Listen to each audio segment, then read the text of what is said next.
Good.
All right, guys.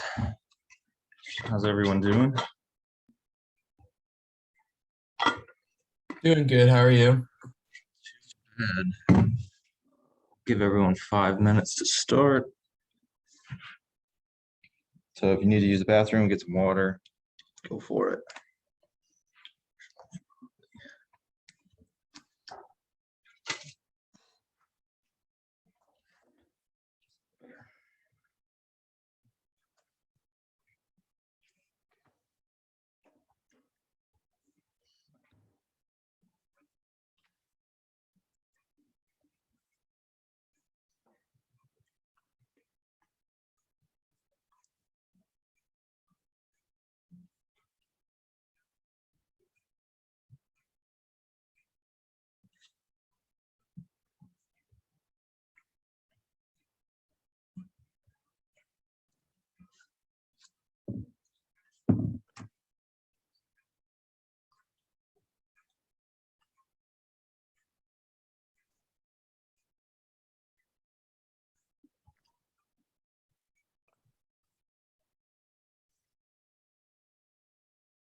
All right, guys, why don't we get started? For those of you who had a bunch of questions about the Geology 115 lab and the Canvas site for it, it should be up hopefully today, if not tomorrow.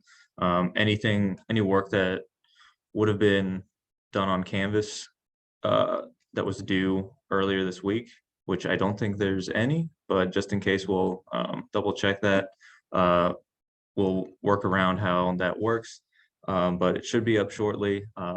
Apologize for any confusion with that. Hopefully everyone's all right with how that is working, but just a reminder, you don't have lab today. If you have a Tuesday, Thursday lab, your first lab will be on Wednesday or Thursday if you're in the Monday, Wednesday, or Tuesday, Thursday class. So keep that in mind. Don't forget you have a reading assignment due tomorrow, reading assessment 1.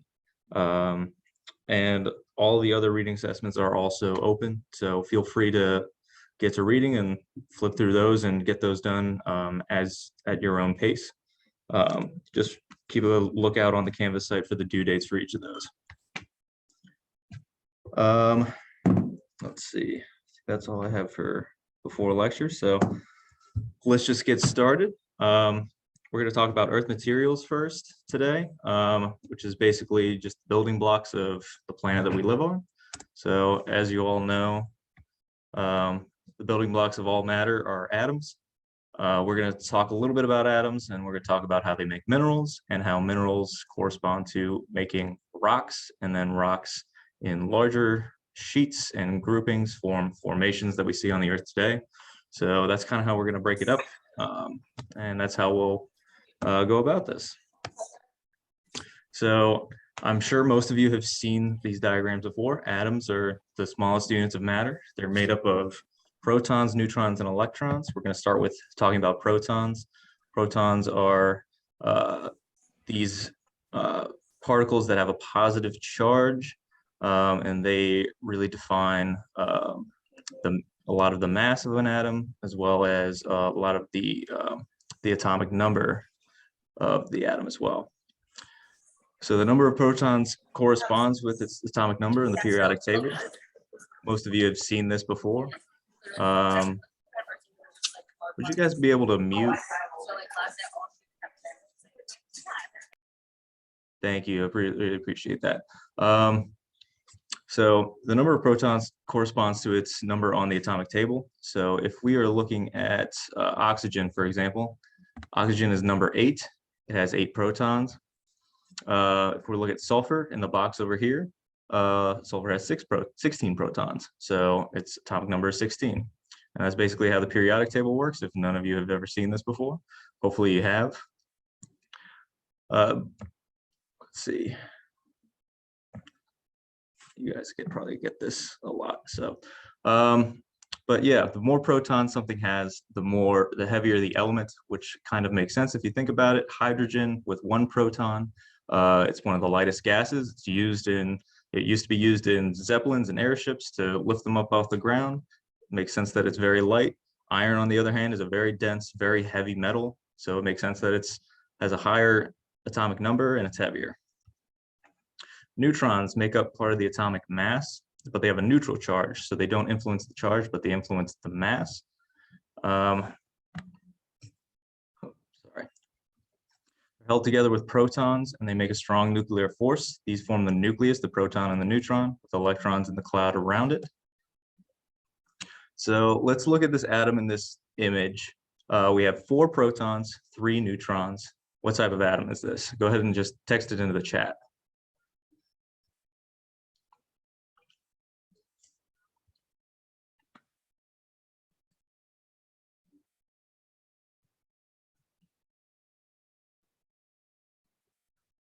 All right, well done, everyone. You can comprehend the information. I'm proud of you. The answer is, in fact, beryllium. Well done. That's based on the number of protons. The number of neutrons doesn't really account for the atomic number at all. So this is going to be really important when we're talking about geology, because different atoms can also have different isotopes. So isotopes of a certain element can have the same number of protons, but they can also have different numbers of neutrons. So the example here with helium -4, 2 protons, 2 neutrons.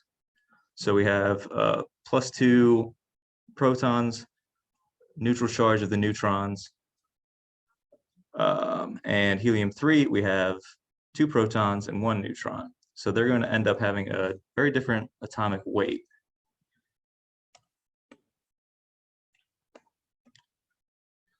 Okay, so let's talk about water and use water as an example for this.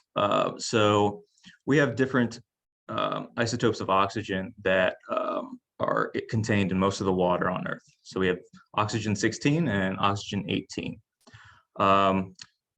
These correspond with the number of neutrons that are in this element. So if you talk about oxygen, we know oxygen's atomic number is 8. So let's answer the question at the bottom. What do we know about oxygen 18 and 16? So which of the following statements is correct? Go ahead and type your answer into the chat.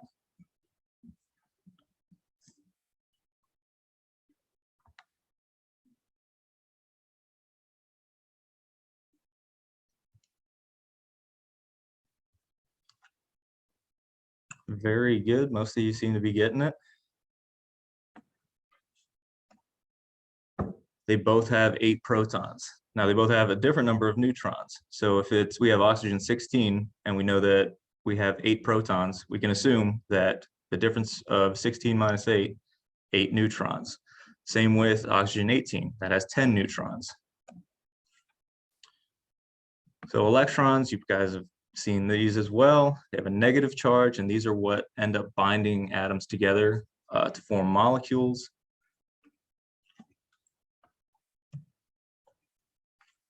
So in a neutral atom, the number of protons is the same as the number of the electrons, because protons have a positive charge, electrons have a negative charge. Equal numbers cancel, but these cancel out. So if there are differences in the number of protons to the electrons, that affects the total charge of the atom. So electrons are really what define the main characteristics and properties of most minerals. So fluorescence and phosphorescence is the big one when it comes to rocks. There are a lot of fluorescent and phosphorescent minerals out there that can be used in exploiting these properties to create fluorescent lights or phosphorescent lights. As you can see with this mineral here, I believe this is sodalite. It's reactive under UV light. It lights up. It also has a lot of heavy metals and gases in it that when it extracted and broken down, they can be used to make the fluorescent lights above your head. So we can also use these to exploit other properties, such as what are these glasses called whenever transition glasses? Yeah. When exposed to UV light, they darken and become more opaque. So we can use these whenever we're making transition glasses.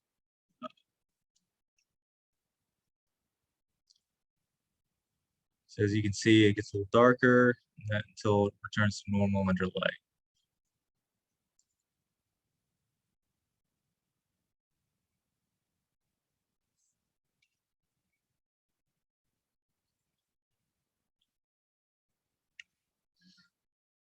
All right, so in terms of elements, the most abundant elements in the Earth's crust is oxygen, followed by silicon.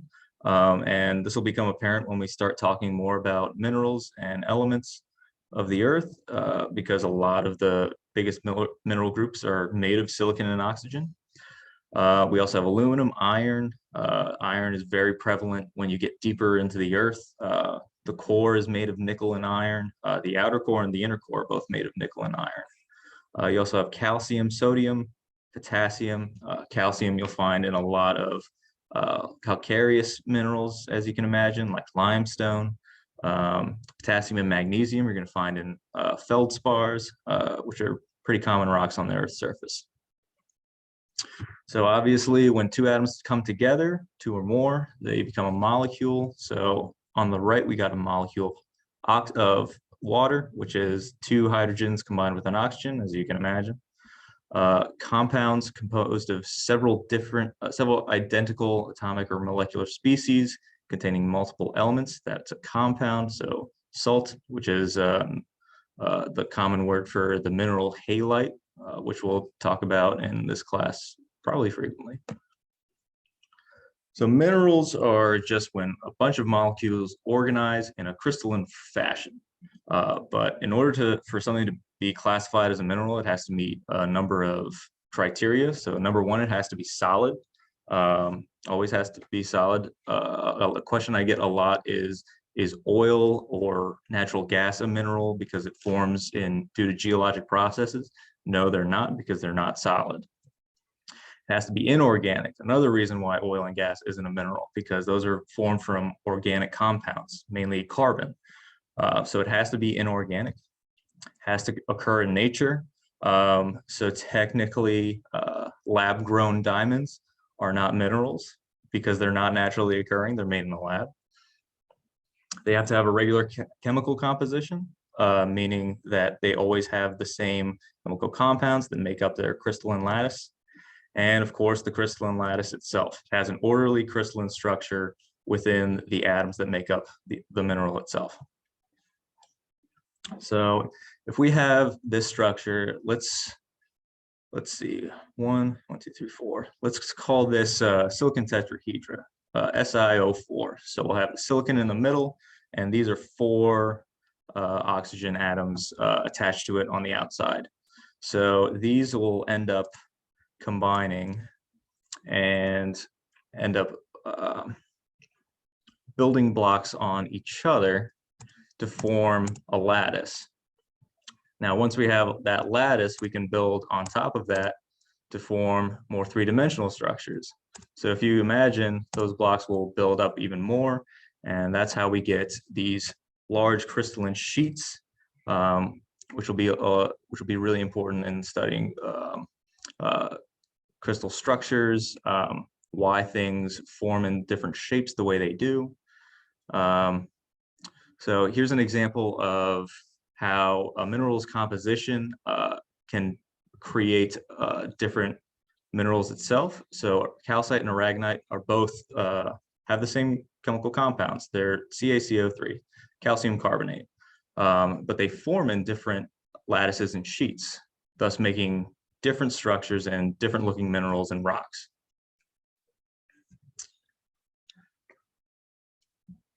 All right, so we're going to be talking about silicate minerals, which are everything you see here except for this big red slice of the pie over here, which is the oxides, carbonates, sulfates, which are really small, but a very important part of the Earth's crust.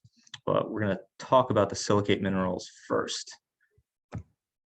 So quartz is probably the most common. Most of you have probably heard of quartz. A lot of quartz is used in glass making. Whenever it's melted down, think of sand on the beach. A lot of that is made of quartz. Once it's melted down, you're rearranging its molecules so you can make glass and make nice glassware out of it. It's also very chemically resistant. It's hard to break. And of course, it has a lot of different varieties. Amethyst is one, citrine is another, smoky quartz, rose quartz. So it's used a lot in jewelry, and it's a very, very big component of the Earth's crust.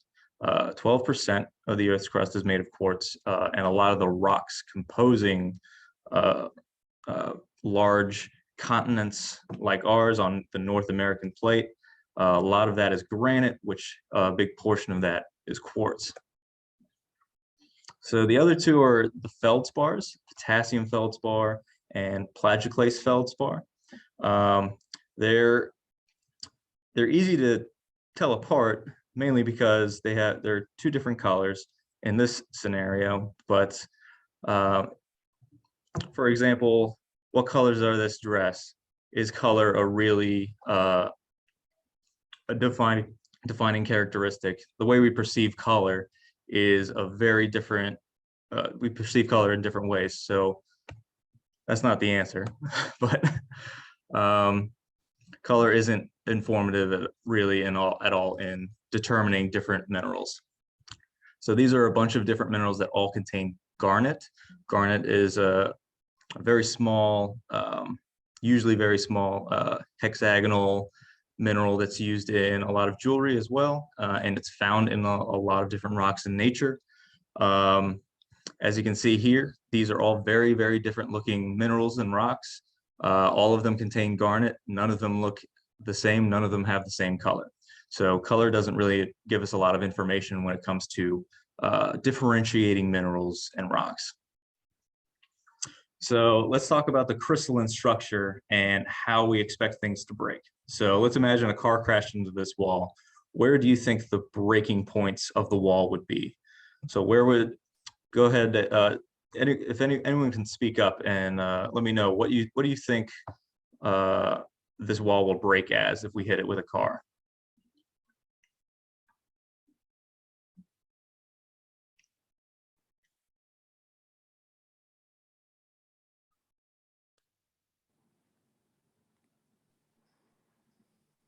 Do you mean like where the wall would break, or what it would break into? Like where are the weak points of the wall? Oh, definitely the center. Definitely the center. Okay. That's right. So the weakest points of the wall are the mortar in between the bricks. The bricks themselves are very hard. They're secure, they're well formed, but the mortar in between the bricks holding it together, that's where the weak parts are. That's where it's going to break as. So it breaks into these sheets. We can do this multiple times and we'll get the same result. The bricks, for the most part, stay in one piece, whereas the mortar itself is what breaks down, bringing all the bricks with it. So we can see the same thing in minerals. So whenever we talk about cleavage planes in different minerals, we're talking about the sheets and planes that they're going to break on. So calcite, for example, has like a rhombohedral cleavage plane. So it breaks at these angles. So if you watch the video, you're seeing it's creating the same shape as it's being broken. It's always in that rhombus. And we see this in nature, and we see this in other minerals as well. It's not always in this same shape. Calcite always forms in this shape, but for example, halite, rock salt always breaks into perfect cubes. So we can tell a lot about a rock, and we can identify a rock based on how it breaks into its different cleavage planes. So some other common silicate minerals, micas and clays, these form into long sheets. So they always break in these long sheet-like structures. Muscovite mica is it's a very, very thin mineral, and it's transparent. You can see through it. Back in the Middle Ages, they used to use mica as a substitute for windows. So before they were forming glass, they were using these minerals that they could see through to form windows, just because they were so sheet-like and because they were able to see through them. Pyroxenes and amphiboles, they form in chains, so they're forming in these like long strands and rods. So we'll see a couple of examples there. So now that we've talked about minerals, we're going to talk about rocks. So in this chain reaction, we go from atoms, we combine atoms into minerals, and all these different minerals are going to combine, melt together, and go under immense heat and pressure to form a rock. So granite is a great example to work with. Granite is one of the most common rocks in North America, specifically Northern North America. As I said before, it's made up of quartz, one of the most common rocks on Earth. Hornblende, which is the black one that you see spattered around in the center, and feldspar, in this case, potassium feldspar, this pink color.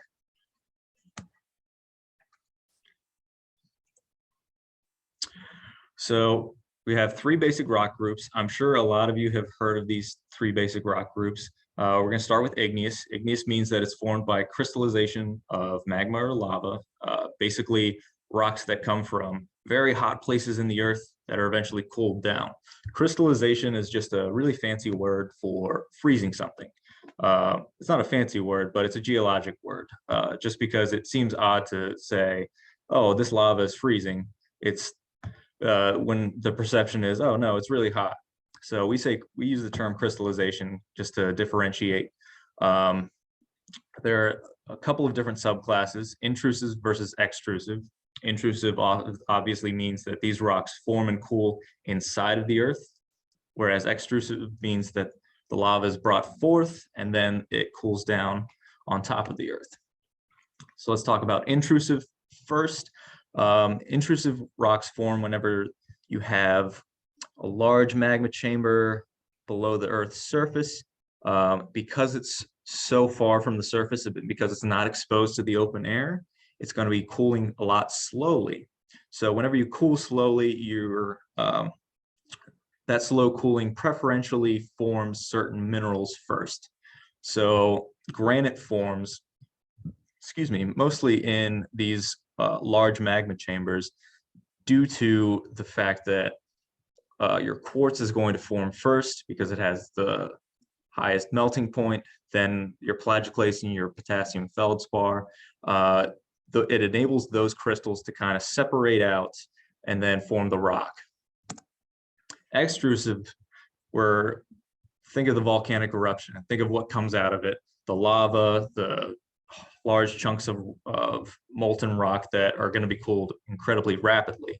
So whenever you have rapid cool down, you're going to have really fine-grained texture, such as obsidian. You can't really see any of the grains in obsidian. That's why they call it volcanic glass, because it's so smooth. You can't see any grains. Basalt is another one. Basalt, we don't see a lot of on the Earth's surface unless we see them in like really old igneous provinces, really old volcanic complexes. But we see a lot of basalt on the ocean floor, right at mid-ocean ridges where new magma is being brought up and it's being rapidly cooled by immediately hitting that oceanic water at the bottom of the ocean. So it gives you that really fine-grained texture, and it's pretty uniform in its composition. It all looks pretty much the same, all the grains. So we have two different classifications for the chemical composition of igneous rocks. Mafic rocks are, think of your magnesium and your iron. So mafic magnesium, these are going to be your darker colored rocks, your pyroxenes, your amphiboles. These are going to be forming deeper in the Earth's crust. So you get a lot of mafic rocks at the bottom of the ocean. Felsic rocks, you got a lot of your silicates, your aluminum. Felsic is, think of feldspar, fel. So your quartz, your feldspars, this is your granite rocks right here.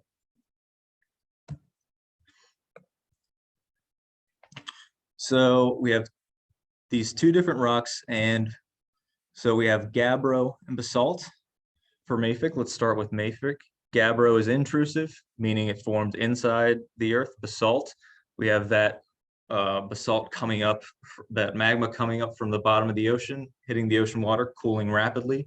So we have this finer grained texture here. Gabbro has you can really see the grains with your naked eye here. So that's why it's intrusive. That's why we can tell that it's intrusive. And let's compare it to the felsic. So granite is basically the same as gabbro. You have these large grains that you can see with your naked eye, as well as rhyolite, which you can't see the grains as well. Rhyolite is formed really from volcanic ash melding together. And it looks a little bit more like a lighter version of basalt. And of course, this is a whole spectrum. So we have stuff that's in between. These are the intermediate rocks in between. So it kind of gets a little confusing, but we'll work through it. Diorite and andesite, which are formed in the Andes, andesite. These are somewhat lighter, somewhat darker, but the classification of intrusive versus extrusive really applies to the grains here that you can see in all three of these. If you guys have any questions on any of this, please feel free to interrupt me and let me know. So this is probably the most satisfying video to watch, just lava eating a can of beef ravioli. This is what extrusive magma looks like, and this is how mafic rocks crystallize. This is a less viscous magma. It's flowing on the Earth's surface. You'll see a lot of this in Hawaii, see this in Iceland. Because it doesn't have any silicon in it, it's able to flow a little more fluidly. And as you can see, it's just eating that thing. Yeah, so that tends to be how mafic rocks crystallize. These would end up forming your basalts, your gabbros. You can see it already has a much darker color than before, and it didn't take that very long. So for felsic rocks, this video it's a little hard to comprehend at first, just because of the difference in the snow each day. But what you're seeing is Mount St. Helens building up its magmas below these domes. So because felsic rocks and felsic magmas have more silicon, but they're a lot more viscous, and because they're more viscous, it takes a lot more pressure to build up these rocks on the surface, and they build up them a lot more slowly. As you can imagine, because they're more viscous, they also create a lot more explosive eruptions because it takes more pressure to burst that viscous layer. So as you can see, this is after Mount St. Helens' famous eruption, 20 years after its famous eruption, but it's still building up that magma chamber, and it's still growing constantly.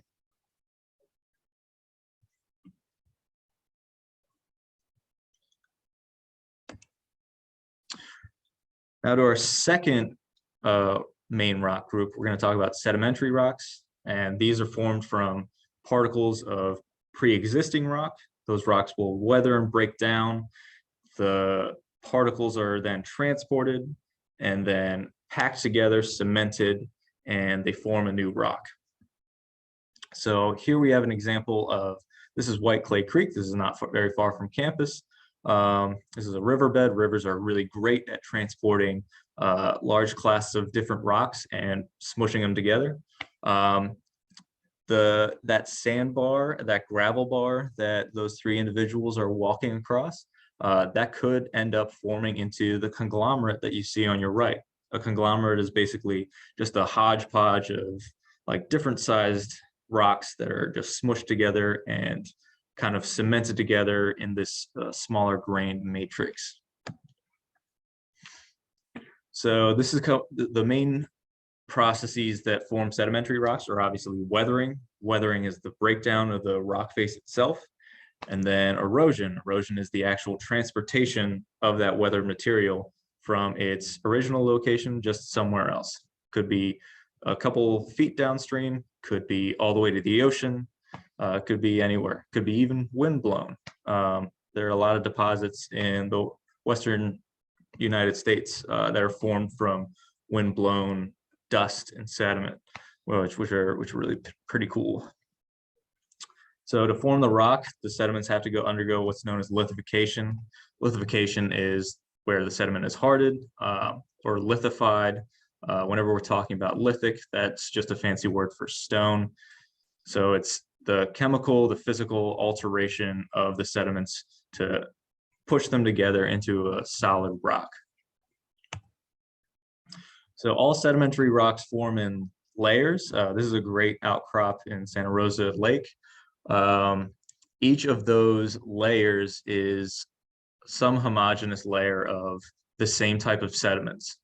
So if you imagine, each of those is some event that happened. It could be maybe there was a volcanic eruption and the large ash cloud just rained ash down on this area in this nice even layer. And that sat undisturbed until something else came. Maybe there was a massive flood that brought in a bunch of new like coarse grained sediment on top of that. So as you can imagine, the sediment starts to pile up. It gets smushed and smushed, all the pressure building up until it's then lithified into a rock layer. And we can see this in a number of other places as well. This is Arches National Park.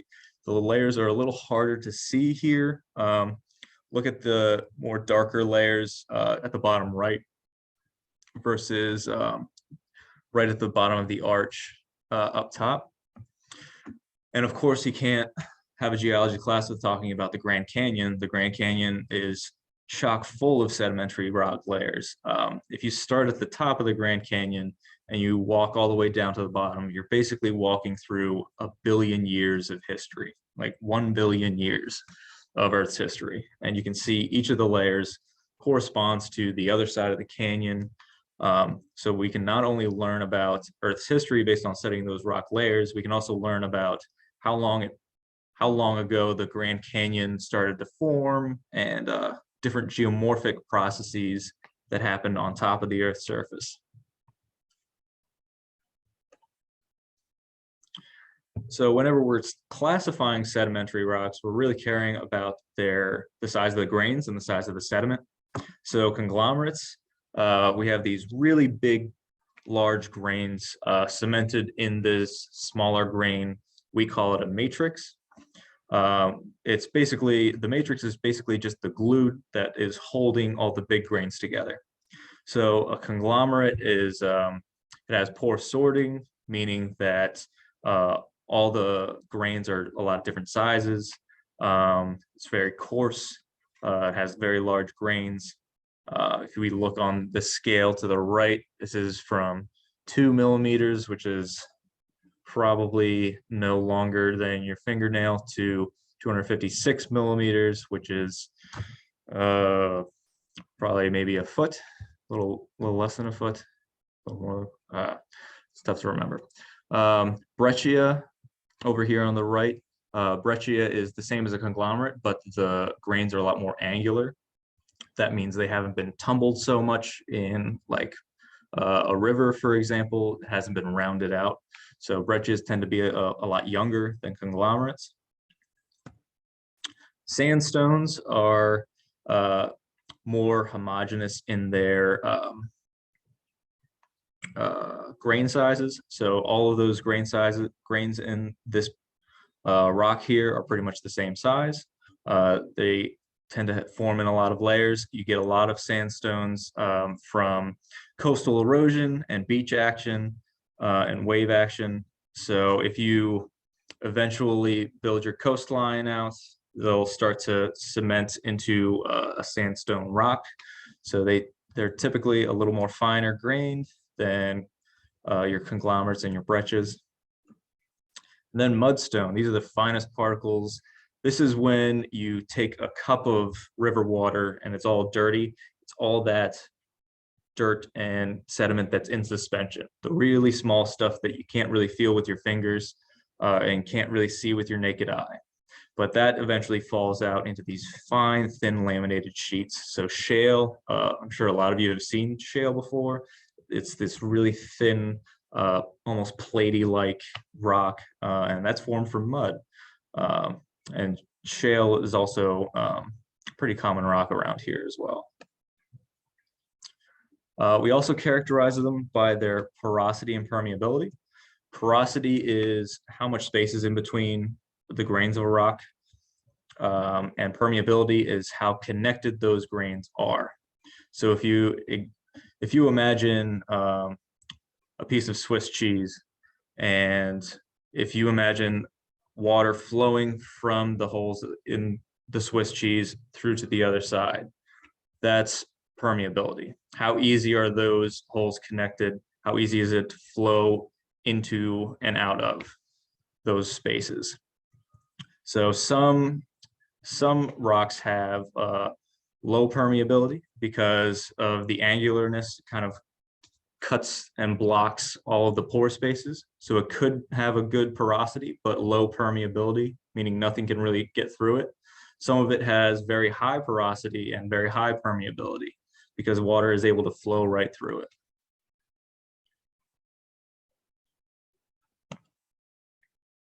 So whenever we're looking at sedimentary rocks, a lot of our information comes from drilling efforts and fracking efforts. Because for the most part, because shales and other mudstones are not very permeable, they trap all of that oil and natural gas, so it's not able to get out. And it's able to basically steep for millions and millions of years until it's almost refined enough that we can extract it and further refine it.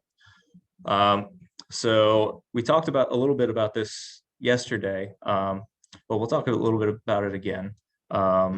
So shale is the shale that a lot of natural gas is found in, is shattered by pressurized pumping of fluids, mostly water mixed with a little bit of sand into the unit. That gets into those cracks that already exist. It widens them, and then the sand particles will end up basically wedging those cracks open and keeping them open so you can extract all the gas. And then once that gas is extracted, anything that you have used, any pumping fluids, can be pumped right back into that new void space, which is how they get rid of it. So obviously there's some environmental hazards. So we talked about Oklahoma and why they have so many earthquakes now, because those are all anthropogenically created from fracking. So you can activate faults. You've basically lubricated a surface that has never moved before, and now it has the ability to move. Obviously it uses a lot of water each year, and there's also a lot of concern that the injection of these chemical fluids can enter groundwater systems, which is also a big problem. All right, and our final basic rock group is metamorphic. Metamorphic rocks are formed from the other two rock groups, basically coming under immense heat and pressure. So if you produce enough pressure and enough heat over a long enough period of time, you're going to further alter that pre-existing rock into something completely new and almost unrecognizable. So if you imagine this to your left is just a siltstone, what you do is as you pile on more sediment on top of it, and as the continents are moving and pushing against each other, creating faults and folding, you're going to alter the grains in those to form in these banded layers that you see on the right, which we can see in a lot of metamorphic rocks. So the rocks you see on the right are prior to metamorphism. This is granite. As you can see, it has all of these grains, but they're just kind of in a hodgepodge. They're not really, there's no real semblance of order to it. As you introduce heat and pressure to this rock, these dark grains of amphibole and the quartz grains are going to preferentially line up and form into these bands based on their chemical composition.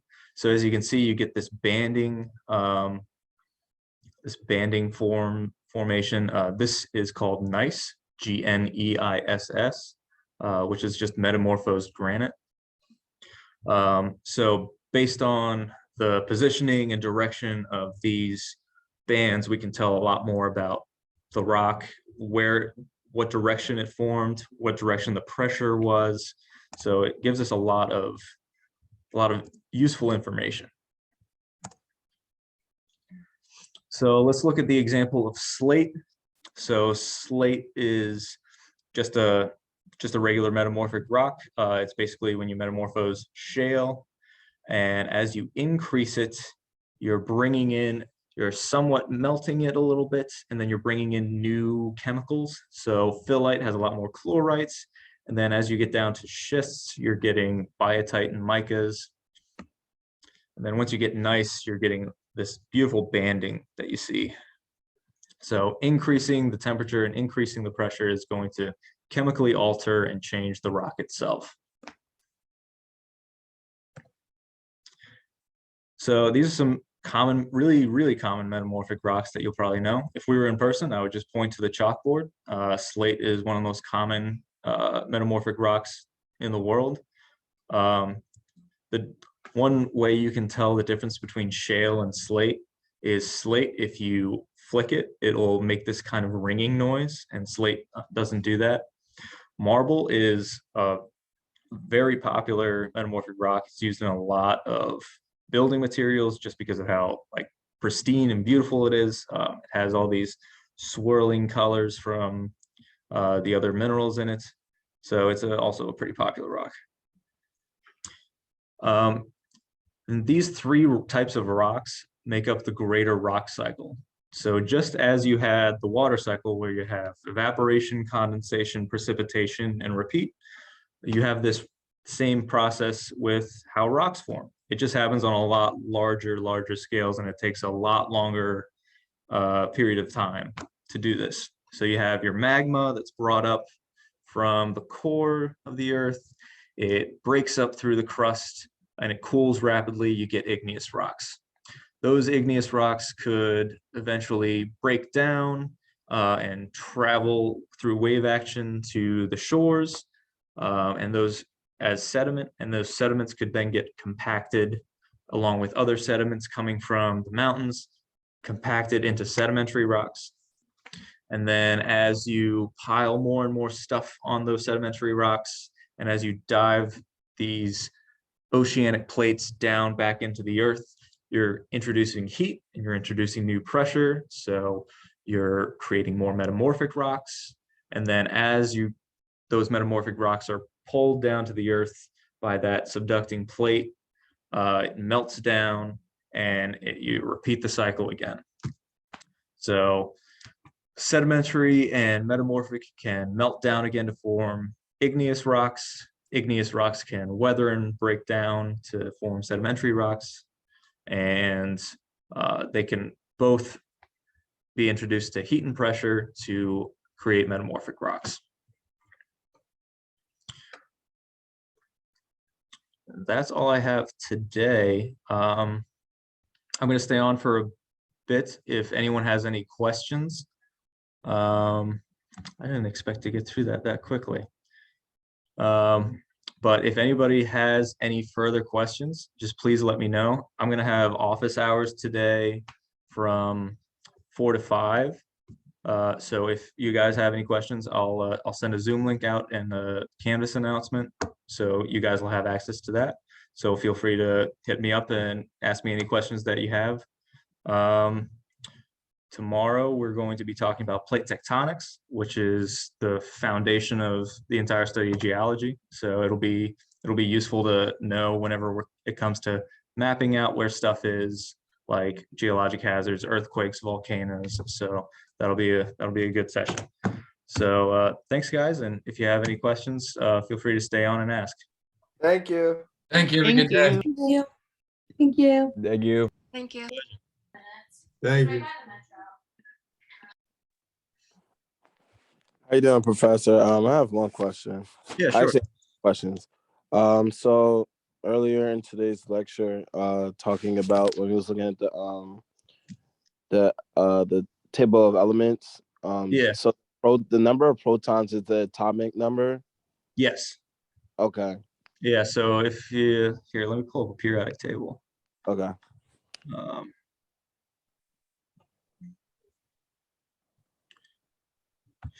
Screen dynamic.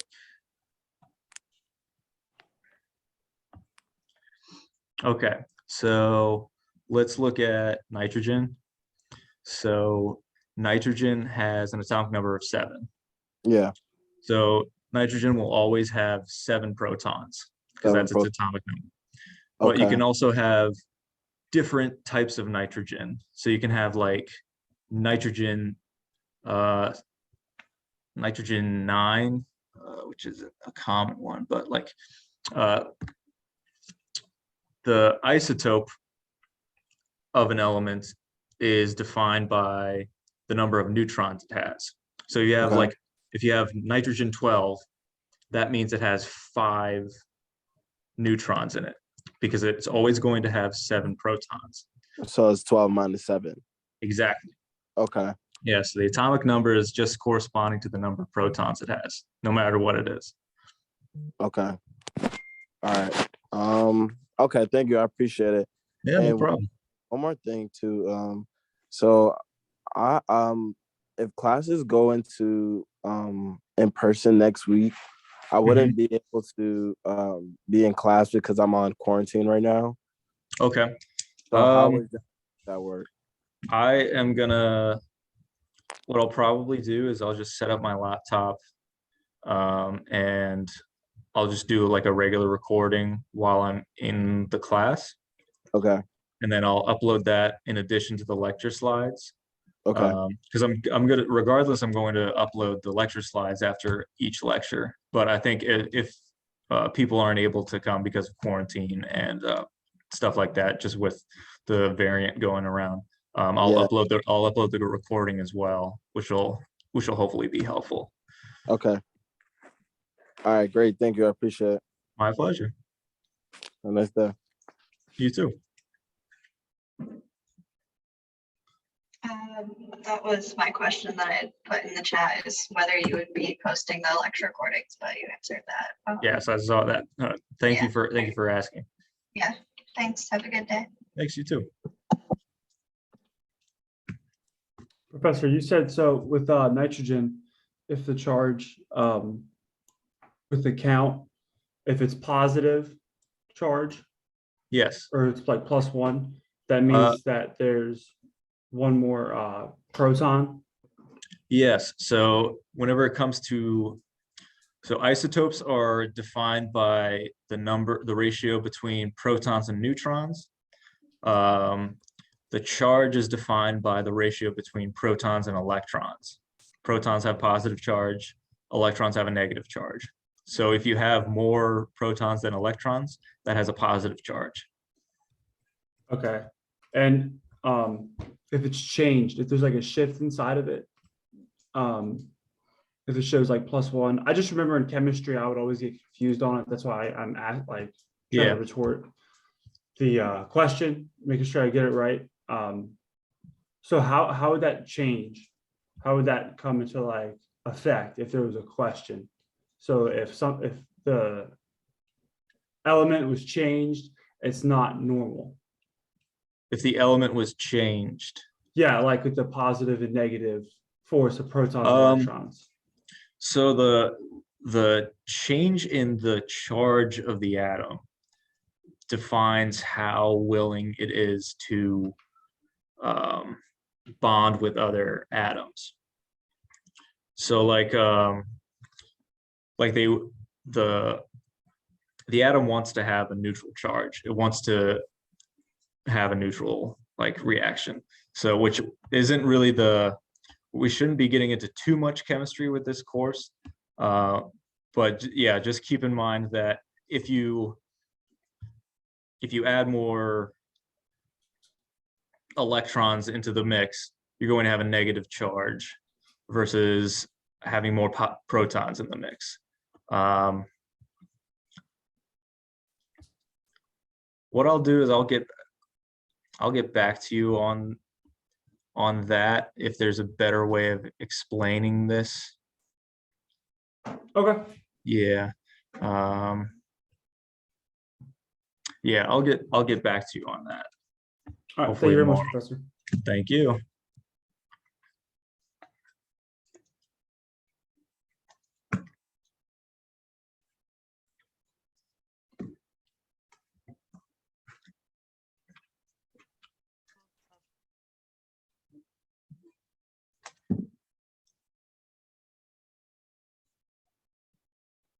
I have a quick question.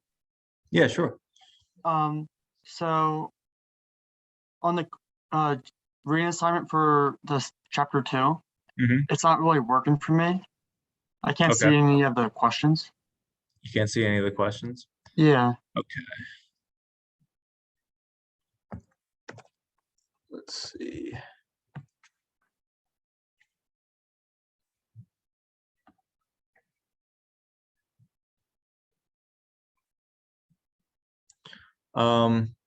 Just to make sure, did you do the module that came before it? The orientation one?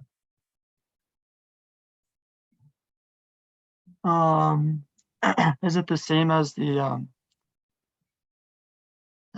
orientation for chapter 1?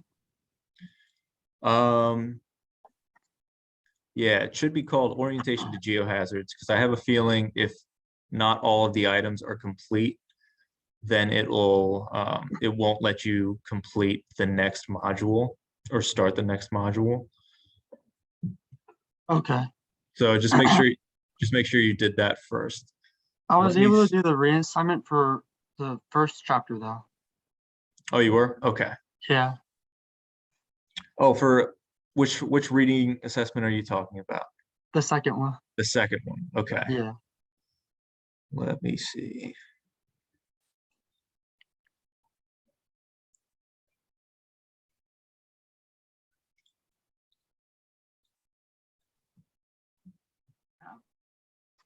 Huh.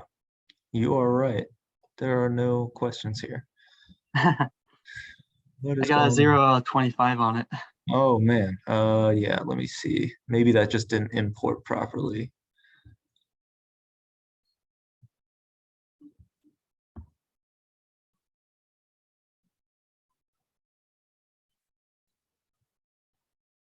All right. I'll fix that tonight.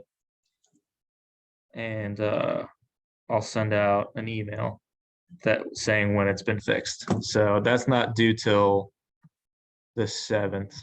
So I'll change the due date on that as well. Okay. Thank you. Thank you for bringing it to my attention. I appreciate that. Have a good night. Thanks, you too.